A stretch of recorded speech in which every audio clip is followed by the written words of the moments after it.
Hello viewers, I am Deepti. Today I am going to discuss Physics ICSE KISA paper third part. It means question number 7, 8 and 9 in my today's video. So starting with question number 7, part 1 is related with our pulley question. Pulley is drawn as like this, combination of movable pulley P1, this is movable pulley with a fixed pulley P2 used for lifting up a load W. तो W load हमें ऊपर उठाना है. State the function of pulley P2 जो कि आपकी कौन सी पुली है, फिक्स पुली है. तो फिक्स पुली का क्या पर्पस होता है, टू चेंज द डायरेक्शन. तो आप क्या लिखेंगे, to change the direction of effort to a convenient direction. तो बस इतना आपका लिखना सफिशिएंट है. B part, if the free end of the string move through a distance x, free end means ये, अगर ये डिस्टेंस x मूव करता है तो what is the distance by which the load w is raised. तो load W is raised by, जितना वो करा है उससे हाफ हो जाएगा, यानी कि अगर वो x है तो ये कितना हो गया, x/2. तो in B part you will just write x/2 distance move करेगा क्योंकि उसने x किया है, फ्री एंड ने x किया है. C part is calculate the force to be applied at the end of the stick to just raise the load. W is equal to 50 kgf. Neglecting the weight of pulley P1 and friction को neglect करते हुए W जो है वो उसकी value हमें 50 kgf दिया है. Its value is 50 kgf. हमने इसको लिफ्ट करना है. तो लिफ्ट करना है तो आपको दिख रहा है कि ये कौन सी होगी, मूवेबल पुली. मूवेबल पुली में हमारा MAVR2 होता है, वैसे तो हम डायरेक्टली भी लिख सकते हैं, but here you can see कि दोनों तरफ टेंशन में बट रहा है कौन, जो टोटल वेट है. तो इट मींस क्या हो जाएगा, यहाँ से T प्लस T मिला देंगे, दोनों तरफ का T जो है वो मिला करके हमारा लोड हो जाएगा, यानी load is equal to 2T आपके पास आ गया.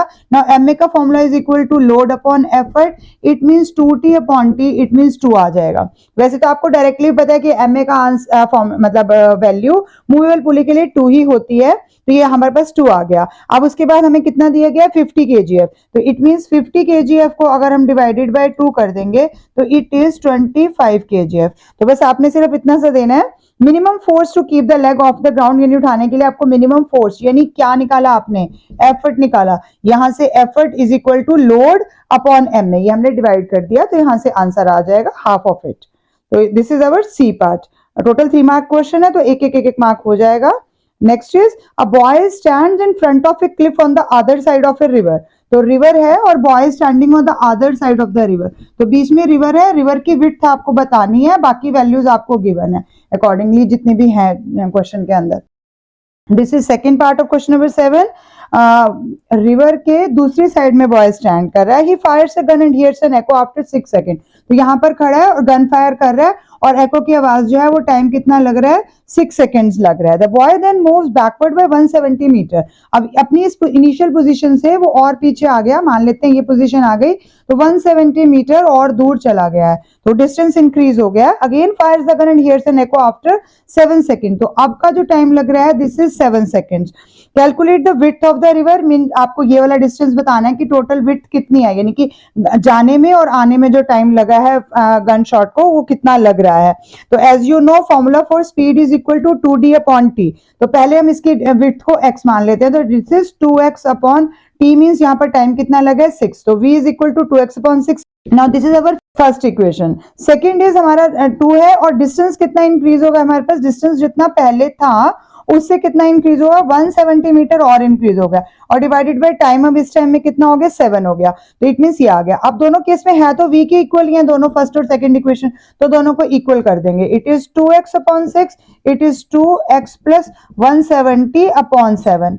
तो अब 2 कैंसिल हो गया, यहाँ से 7 को इधर ले जाते हैं, 7x और 6 को उधर ले जाएंगे, 6x प्लस और 17 इंटू 6, 0 हो गया, 7 6 42, 4 10 हो गया यहाँ पे. तो इधर लेके आएंगे तो x is equal to 1020, transpose करने पे 1020 मीटर आपके पास विड्थ आ जाएगी. तो x का आंसर मतलब रिवर की विड्थ जो है वो 1020 मीटर आ गई है. इन सेकेंड पार्ट में पूछा गया स्पीड ऑफ साउंड. तो स्पीड ऑफ साउंड के लिए किसी भी एक पे पुट कर देंगे. इट इज 2x, x कितना भी हमने निकाला, इट इज 1020 अपॉन 6. तो 6 को कट कर देते हैं, 6 7 170 दोबारा आ गया, यानी कि 340 मीटर पर second is the speed of sound, जो कि आपको पता ही है नॉर्मली हमारी 320 से लेकर 350 तक वाले आंसर्स करेक्ट होते हैं. Now coming to third part of the same question. A 0.6 meter long stretched wire is made to vibrate in 2 different modes as shown in the figure. तो आपको एक बार के लिए पूरा एक ही सिंगल लूप दिखाया हुआ है और इतनी ही लेंथ के अंदर आपको दो लूप दिखाए हैं। यहाँ पर आपके पास दो लूप्स हैं, दोनों की लेंथ जो है वो 0.6 मीटर इट इज गिवन की लेंथ इतनी ही है। If the frequency of the note produced in B case में अगर फ्रीक्वेंसी जो है वो कह रहा है n है, what is the value in case A वाले में फ्रीक्वेंसी कितनी होगी? यहाँ पर फ्रीक्वेंसी के लिए एक साइकिल है तो उतनी देर में यहाँ पर दो साइकिल है, अगर दो साइकिल को इसने n माना है तो इट मीन्स वो क्या हो जाएगा, इससे कम हो जाएगा यानी हाफ हो जाएगा। तो हाफ होने का मतलब कितना हो गया, n/2। तो फ्रीक्वेंसी यहाँ पर कितनी हो जाएगी, frequency is equal to n/2, इस फ्रीक्वेंसी का हाफ है वो। तो अगर ये n है तो वो n/2 हो गया। आपको दिख रहा है यहाँ दो साइकिल है तो वहां एक साइकिल है, इसलिए in which case is the pitch higher, जिसमें नंबर ऑफ साइकिल ज्यादा हैं उसमें पिच हायर हो जाएगी, because as we all know हम क्या लिखेंगे, pitch is directly proportional to frequency. अब फ्रीक्वेंसी किसकी हायर है, बी वाले की हायर है, तो अगर तो पिच भी उसी की हायर होगी। तो हमने सीधा सीधा लिखना है कि in B case pitch is higher, हमारा बी आंसर आ जाएगा। इसमें थोड़ा सा आपने एक्सप्लेन करना होता है, इसमें बहुत ज्यादा एक्सप्लेनेशन नहीं चाहिए। Arrange alpha beta and gamma in ascending order with respect to their biological effects. Biological effect के लिए सबसे ज्यादा हमारे लिए डेंजरस कौन सी होती है, गामा। तो गामा की सबसे ज्यादा है, फिर बीटा की, और फिर आ जाएगी अल्फा की। अगर हम बायोलॉजिकल इफेक्ट की करेंगे, क्योंकि गामा आपको पता है हमारे लिए सबसे हार्मफुल होती है और इन्हीं की पेनिट्रेटिंग पावर सबसे ज्यादा होती है। आयोनाइजिंग पावर में अल्फा जीत जाता है, then beta and then gamma. तो दोनों बार बीटा बीच में ही रहना है, जब पेनिट्रेटिंग पावर या हार्मफुल की बात होगी तो गामा जीत जाएगा, जब आयोनाइजिंग की पावर की बात होगी तो अल्फा जीत जाएगा, उसको हमने हायर देनी है position. In question number 8, part 1a, a substance has its specific resistance of the order, specific resistance 10 raised to power -5 के ऑर्डर में है। Identify the substance. अब आपको पहले सबके लिए याद रखना पड़ेगा, अगर 10 raised to power -8 ohm metre होता है रेजिस्टिविटी, तो वो किसके लिए होती है, मेटल्स के लिए होती है। मेटल्स के लिए क्योंकि वेरी लो है, तो ये वेरी लो आ जाएगा, तो इट मींस ये मेटल्स हो गया। नेक्स्ट इज हमारा 10 raised to power -5 का ओम मीटर का ऑर्डर आता है, और ये किसके लिए हो जाता है, फिर हमारे पास ये है सेमीकंडक्टर्स के लिए। तो हमारा आंसर अभी ये पूछ रहा है कि सिर्फ कौन है, तो मैं आपको वैसे एक्सप्लेन कर रही हूँ, ये सेमीकंडक्टर्स के लिए हो जाएगा, जिसमें उनसे तो थोड़ी और लो है पर वेरी लो नहीं है। तो किन से लो है, इंसुलेटर से लो। अब इंसुलेटर्स की कितनी हो जाती है, 10 raised to power 13 ohm metre में हो जाती है, तो वहां पर हमारे पास आ जाते हैं insulator. I am not saying कि you have to write all these three. I am just telling you that if it is in the range of 10 raised to power -8 ohm meter, then it is metal because it is a very low specific resistance. If it is of the order of 10 raised to power -5, तो वो लो है, वो semiconductor होंगे। और फिर 10 raised to power 13 ohm metre में इतना high चला जाएगा तो वो इंसुलेटर हो जाएंगे। तो हमें तीनों का पता होना चाहिए, क्योंकि किसी एक का वो पूछ सकते हैं। तो we will write here semiconductor. और सेमीकंडक्टर में अगर आइडेंटिफाई द सब्सटेंस, तो सेमीकंडक्टर में आप एक दो नाम दे दीजिए, ग्रेफाइट, जर्मेनियम या सिलिकॉन, ऐसे वाले सेमीकंडक्टर के नाम आप यहाँ पर दे सकते हैं। Next in B part, how does its resistivity changes with the rise in temperature. अगर हम टेम्परेचर को इंक्रीज कर रहे हैं तो रेजिस्टिविटी क्या हो जाएगा, रेजिस्टिविटी और टेम्परेचर का रिलेशन क्या रहता है सेमीकंडक्टर्स के लिए। सेमीकंडक्टर्स के लिए रेजिस्टिविटी और ये आपस में इनवर्सली प्रोपोर्शनल है, तो अगर ये इंक्रीज हो रही है तो टेम्परेचर डिक्रीज हो रहा है। तो अभी उसने हमारे से क्या पूछा क्वेश्चन में, राइज इन टेम्परेचर। तो अगर टेम्परेचर राइज हो रहा है तो इट मीन रेजिस्टिविटी हमारे पास डिक्रीज हो रही है। हमने सिर्फ इतना ही लिखना है कि स्पेसिफिक रेजिस्टेंस डिक्रीज हो जाएगी, क्योंकि ये हमने सेमीकंडक्टर लिया है और वी नो दैट उसके जो टेम्परेचर और इसका रिलेशन है वो इनवर्सली प्रोपोर्शनल है। ये हमने शो कर देना है, इतना सा शो करना है बस आपने। As you know resistivity increase होती है विद इंक्रीज इन टेम्परेचर। अगर हम मेटल ले रहे हैं, सिर्फ सेमीकंडक्टर के लिए लिया हमने, और अगर हम सेमीकंडक्टर लेंगे तो रेजिस्टिविटी जो है डिक्रीज हो जाएगी विद इंक्रीज इन टेम्परेचर। तो अभी हमारे को क्योंकि सेमीकंडक्टर के लिए पूछा है तो डिक्रीज हो जाएगी। Next is name a material which is used for making standard resistor. तो स्टैंडर्ड रेजिस्टर के लिए आपके पास एलॉयज के नाम आते हैं, क्योंकि उनका तो टेम्परेचर का फर्क ही नहीं पड़ेगा। तो कौन से आ गए, कॉन्स्टेंटिन और मैंगनीन। ये दोनों नाम आपने याद करने हैं। ये 5 ही पॉइंट आपकी बुक में दिए हुए हैं, लेकिन पांचों ही इंपॉर्टेंट है, तो आपको सारे हर किसी फॉर्म में ये लर्न करने हैं, समझने हैं, तभी आप लिख पाएंगे वहां पे। Coming to part number 2 of the same question 8, question number 8, part number 2, what determines the frequency of AC produced in a generator। अगर AC प्रोड्यूस हो रही है तो क्या कौन बताएगा कि जनरेटर में AC कितनी प्रोड्यूस हो रही है, क्या है, number of turns in the coil, number of turns in the coil in 1 second. तो नंबर ऑफ टर्न्स हुए हैं कितने सेकंड में हुए, तो इसका मतलब स्पीड हो गया। तो you can also write speed of rotation of coil, और you can also write number of rotations of a coil in 1 second. Next is state any two kinds of energy losses in a transformer, how are they minimized. Energy losses वैसे तो बहुत ही rare transformer के पूछे जाते हैं, but अगर पूछे जाएंगे तो बहुत इजी आंसर, आपको कोई भी दो लॉसेस के बारे में लिखना है, क्योंकि ये क्वेश्चन 2 मार्क्स कैरी कर रहा है। तो हम इसमें आपकी बुक के अंदर जो दिए हुए हैं वही वाले एडी करंट या इंड्यूस्ड करंट लॉस ले लेंगे, जिसको प्रिवेंट करने के लिए हाउ आर दे मिनिमाइज, मतलब हम खत्म तो नहीं कर सकते हैं बट मिनिमाइज कैसे कर सकते हैं।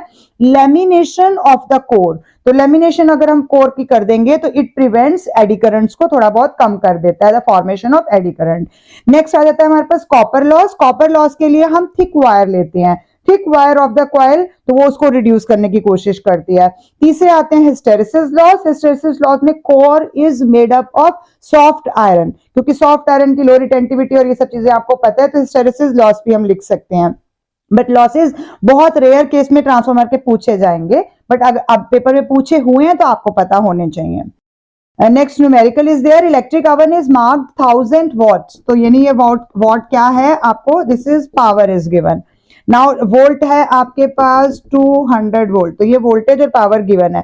Calculate the resistance of the filament, तो रेजिस्टेंस ऑफ द एलिमेंट या फिलामेंट जो भी ले लो, तो P आपने ले लिया, P का formula we know that it is V square upon R। यहाँ पर हमें R बताना है तो इट mean V square upon P हो जाएगा। V कितना है 200, तो 200 into 200 upon P is 1000। 2 zero cancel हो गई, एक जीरो और कैंसिल हो गई, it is 40। So the resistance of the element is 40 ohm. This is correct answer. In B part, energy consumed by the oven in half an hour. Half an hour, लेकिन आगे क्या दिया हुआ है in joules. जब भी आपको joules में एनर्जी कैलकुलेट करनी है तो time should be in seconds, keep it in your mind. Joules में एनर्जी कैलकुलेट करनी है तो टाइम सेकंड्स में लेना है, अगर किलोवाट आवर में करनी है तो टाइम को आवर में कन्वर्ट करना है। तो यहाँ पर ऑलरेडी आवर में दिया हुआ है, तो पहले हम एनर्जी कंज्यूम का फॉर्मूला हमें पता ही है, it is P into T. Power आपके पास क्वेश्चन में गिवन है इट इज 1000, और टाइम आपको क्वेश्चन के लिए दिया गया हाफ आवर, तो हाफ आवर तो पहले हमारा ये आ जाएगा, लेकिन क्योंकि हमें जूल्स में ही देना है तो हम इसको डायरेक्टली ही 60 से करेंगे तो मिनट, और 60 से करेंगे तो सेकंड्स में आ जाएगा। तो आप डायरेक्टली कर लो। अब इसके पास आपके पास कितना आ गया 30, और 16 3 कितना हो गया 18, तो 2 जीरो वहां की है और 3 जीरो यहाँ की आ जाएंगे, तो इतना आपके पास आना चाहिए है। इट मीन्स यहाँ पर हम कॉमा लगा देते हैं तो आपका क्लियर लिख जाएगा कि 1800 किलो जूल है ये answer. Next is C, time in which it will consume 15 kilowatt hour of energy. तो अब आ गया E इज इक्वल टू, हमें पता है P इंटू टी है। अब इसमें से हमने निकालना क्या, कितना टाइम है, तो time is equal to E upon P। अब E अभी मैंने बताया आपको किलोवाट आवर में आपको गिवन है 15 किलोवाट आवर। अब डिवाइडेड बाय यहाँ पर पावर किस में गिवन है आपके पास 1000 में, तो बस आप इसको 1000 से डिवाइड कर दो। So it is 15 kilowatt our divide by 1000। Kilo means 3 zeros, तो 3 zeros आप लगाइए, 3 zeros नीचे लगाइए, कैंसिल कीजिए, इट इज 15 आवर। तो टाइम इज 15 आवर। जब किलोवाट आवर में टाइम अपने आप आवर में आएगा, जब जूल में होगा तो टाइम आपको सेकंड्स में कन्वर्ट करना रहेगा, अगर नहीं कन्वर्टेड ऑलरेडी है तो। Question number 9 from the chapter heat, why is the base of A cooking pan made thick and heavy. तो क्या करता है, टू इंक्रीज हीट कैपेसिटी। यहाँ पर स्पेसिफिक वर्ड नहीं लगाना, just to increase heat capacity. बाकी हम इसके लिए और क्या लिख सकते हैं, sufficient heat at lower rate to the food and for proper cooking it is necessary. Moreover, food will remain warm for a longer duration of time, ये भी हम इसके साथ लिख सकते हैं। State the effect of increase in impurities on the melting point of ice. तो melting point of ice decreases with impurities. जितनी impurities हम ज्यादा डालेंगे melting point decrease होगा। आपने freezing mixture का पढ़ा हुआ है कि हम उसमें नीचे करते हैं। अगर boiling point की बात होती है तो boiling point of a liquid increases with impurity, लेकिन यहाँ पर हमारी melting point की बात हो रही है जो कि decrease होगा। In second part, copy the diagram and mark the directions of induced current in the following figure. Current कहां से कहां जाएगा, अब यहाँ मैग्नेट है, मैग्नेट का नॉर्थ पोल दूर जा रहा है। जब कोई हमारे से दूर जाता है, तो मैंने आपके साथ वीडियो में क्या डिस्कस किया हुआ है अपनी लेंस लॉ के अकॉर्डिंगली, जब कोई दूर जाएगा तो हम क्या कहेंगे, दूर मत जाओ, पास आ जाओ। तो पास आने के लिए मुझे कौन सी पोलैरिटी चाहिए होगी, अपोजिट पोल चाहिए होगा, यानी कि साउथ पोल चाहिए होगा। और साउथ पोल बनाने के लिए इस रिंग में डायरेक्शन कौन सी होनी चाहिए, क्लॉकवाइज होनी चाहिए। तो यहाँ पर क्लॉकवाइज करंट फ्लो करेगा, तो ये साउथ पोलैरिटी बन जाएगी यहाँ पर। तो इट मीन हम क्या लिखेंगे, साउथ पोल इंड्यूस हो जाएगा और करंट कहां से जाएगा, क्लॉकवाइज डायरेक्शन होगी, इंड्यूस करंट की डायरेक्शन क्लॉकवाइज आ जाएगी। अगर हम सेकंड फिगर को देखते हैं तो सेकंड फिगर में क्या हो रहा है, नॉर्थ पोल मेरे पास आ रहा है। जब नॉर्थ पोल मेरे पास आएगा तो मुझे उसकी वैल्यू ही नहीं है, मुझे चाहिए ही नहीं है नॉर्थ पोल, तो मैं क्या करूंगी, उसको दूर भेजने के लिए खुद को भी नॉर्थ पोल ही बना लूंगी ताकि वो मेरे पास ही ना आए। और नॉर्थ पोल बनाने के लिए मुझे अंदर कौन सी पोलैरिटी चाहिए होगी, एंटी क्लॉकवाइज। तो इट मींस यहां पर क्या हो जाएगा, यहां पर एंटी क्लॉकवाइज आ जाएगा। एंटी क्लॉकवाइज आने का मतलब अपोजिट टू क्लॉकवाइज हो गया, तो इट मींस ये अपने आप में अंदर एंटी क्लॉकवाइज ले आएगा, यानी नॉर्थ पोल बना लेगा खुद को।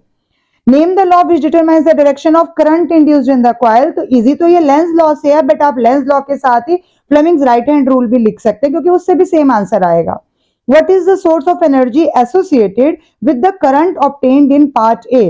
सोर्स ऑफ एनर्जी आई कहां से आया, इंड्यूस्ड करंट कहां से आया। इंड्यूस्ड करंट जब हम वर्ड यूज करते हैं ये किसके लिए होता है, जनरेटर के लिए होता है।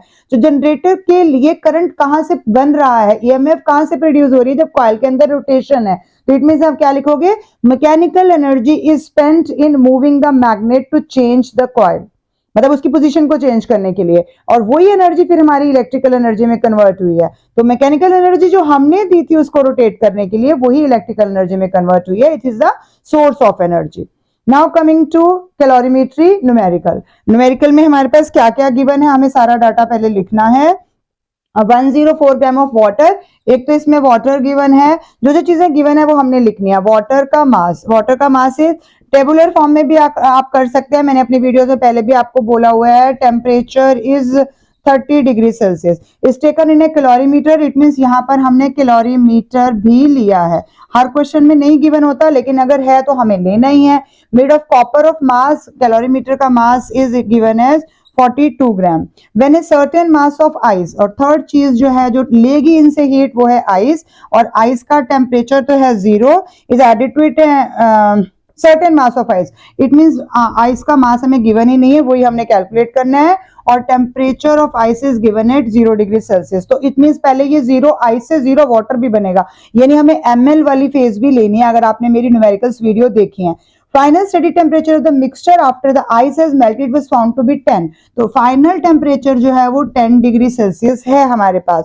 Find the mass of ice added, तो कितना हमने मास ऑफ आइस ऐड किया। तो जब हम यहाँ पर डेल्टा टी लेंगे, इट मींस वो क्या होता है, जितना ये है 30 माइनस 10, यानी कि जो हमारा हॉट वाला टेम्परेचर है माइनस उसमें से जो फाइनल टेम्परेचर है वो माइनस करते हैं। जब हम आइस का टेम्परेचर लेंगे, एक तो ml आएगा, और चेंज इन टेम्परेचर हम कितना ले लेंगे, क्योंकि ये 0 से 10 बना है, तो मतलब फाइनल इसका 10 है, 10 माइनस 0, तो इट मींस फिर से यहाँ पर हमारे पास डेल्टा टी की जगह पे 10 डिग्री सेल्सियस आ जाएगा। तो ये हमने चीज ध्यान रखनी है कि किधर कौन सा टेम्परेचर हमने लेना है। बस आपको पता है heat loss by hot body, इस तरफ हम heat loss by hot body ले लेंगे, और उस तरफ heat gained by cold body, यानी कि आइस आ जाएगा, तो कोल्ड बॉडी आ गया। अब जब हम हॉट बॉडी की तरफ लेंगे तो हमें वाटर का लेना है, मैं पूरा सिंबल नहीं लिख रही हूँ, mc डेल्टा टी वाटर का, और प्लस यहाँ पर कैलोरीमीटर का भी mc delta T, c given होगा कैलोरीमीटर का। ध्यान से देखेंगे तो यहाँ कैलोरीमीटर का यहाँ कॉपर कैसे करके दिया होगा, और ये वाला हमने वाटर का लेना है, ये भी हमने वाटर का लेना है। आप इनके साथ चाहो तो लिख सकते हो, और ये मास हमारा कैलोरीमीटर का है।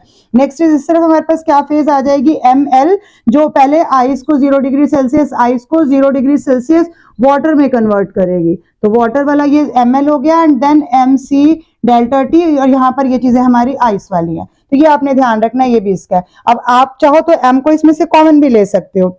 अगर हम इसमें से m को कॉमन ले लेंगे तो l, अब आपको वैल्यूज देखनी है, उसमें से देखते जाइए। l कितनी है, 336 है, प्लस यहाँ पर c कितना हो जाएगा, आइस का c मतलब वही वाटर वाला ही होता है, तो 4.2 हो गया, और उसके साथ में टेम्परेचर कितना है उसका 10 आ जाएगा। ये हो गया हमारा कोल्ड बॉडी वाला साइड। अब हॉट बॉडी पे आ जाते हैं। हॉट बॉडी में हमारे पास मास कितना गिवन है इसका, अगर हम वाटर की बात करेंगे, it is given as 104 into C, water का वही 4.2 है, और डेल्टा टी के लिए मैंने 30 माइनस 10 मीन्स यहाँ पर 20 कर दिया, प्लस यहाँ पर नेक्स्ट आ जाएगा आपके पास इसका मास कैलोरीमीटर का, यानी कि 42 हो गया। 42 इसका C कितना गिवन है 0.4, एंड देन इसका भी टेम्परेचर हम उतना ही लेंगे जितना इसका, यानी कि 20 इज इक्वल टू, ये वाला लिखना है हमने, ये दोनों इक्वल है, हमने मास निकालना है। तो पहले आप चाहो तो इन दोनों को कैलकुलेट कर लेंगे, और फिर उसके साथ प्लस माइनस करके जैसे भी है, पहले इसको सॉल्व कीजिए। 4.2 इंटू 20 का आंसर आपके पास हो जाएगा 104 इंटू 84, तो 104 इंटू 84, प्लस यहाँ पर अगर आप कैलकुलेट करेंगे तो ये आ गया आपका 42 इंटू 8, सिंप्लीफाई करते जाएंगे कि स्टेप आपके पास अपने आप आंसर दिखाई देना शुरू हो जाएगा। 336 है और इसको 10 से मल्टीप्लाई करेंगे तो 42 हो जाएगा, यानी इट मीन्स हमारा यहाँ पर कितना आ गया 378m आ जाएगा। 378m आ गया। इस तरफ की वैल्यूज को अगर मल्टीप्लाई करेंगे, this is 8736 plus 42 into 8 means 336 आ गया। उस तरफ हमारे पास 378m है। दोनों को प्लस करने के बाद योर आंसर विल बी 9072 और यहां से अगर हम m निकालेंगे तो 9072 डिवाइडेड बाय 378 और डिवाइड करने के बाद योर आंसर इज 24 ग्राम। तो 24 ग्राम ऑफ आइस हमें लेनी है। अगर हम ये सारा न्यूमेरिकल अच्छे से सॉल्व करते हैं तो your answer will be 24 gram. So with this I conclude my today's video. Hope you like the solutions given by me. Thank you for watching till the end. Keep watching, sharing and subscribe to my channel. If you are a member of my channel, then I will share the link of PDF in your description box also. Thank you.